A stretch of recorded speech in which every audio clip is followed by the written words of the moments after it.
دن کے بعد ظاہر ہے کہ انسان کے ساتھ اس کی دشمنی بھی آیا ہے، اور اللہ تبارک و تعالیٰ نے قرآن حکیم میں بار بار شیطان کی دشمنی اور اس کی مکاری اور چال بازی کے متعلق انسان کو تنبیہ فرمائی کہ وہ اپنے اس دشمن سے کہ جو چالاک ہے، گھات لگا کر بیٹھنے والا ہے، اس سے محتاط رہے۔ کہ شیطان کا ہدف یہ ہوتا ہے کہ انسان کو کسی طرح راہ ہدایت سے بھٹکا کر راہ ضلالت پر، گمراہی کے اندھیروں میں ڈال دے۔ اسی کو اللہ تبارک و تعالیٰ نے قرآن حکیم کے اندر ارشاد فرمایا کہ اللہ ولی الذین آمنوا یخرجہم من الظلمات الی النور، اور اللہ تبارک و تعالیٰ تو وہ ہیں کہ جو اندھیروں سے نکال کر روشنیوں میں تمہیں لے جاتے ہیں۔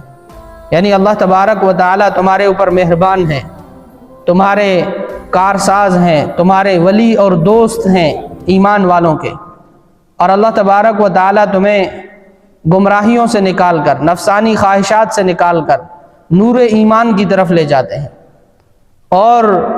جن لوگوں کی دوستی شیطان کے ساتھ ہے، شیطان کا کام کیا ہے کہ یخرجہم من النور الی الظلمات، شیطان یہ چاہتا ہے کہ وہ انسان کو اندھیروں کی طرف لے جائے روشنی سے۔ یعنی کہ ایک انسان ہے، وہ روشنی میں چل رہا ہے، نور ہدایت پر چل رہا ہے، اللہ کی اطاعت اور بندگی میں اپنی زندگی گزار رہا ہے، تو شیطان کی کوشش یہ ہوتی ہے کہ وہ اس روشنی سے نکال کر اس کو گمراہی کے، نفسانی خواہشات کے، وساوس کے، شہوات کے، شہوانیات کے،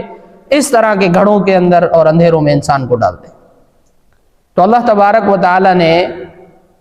انسان کی فہم اور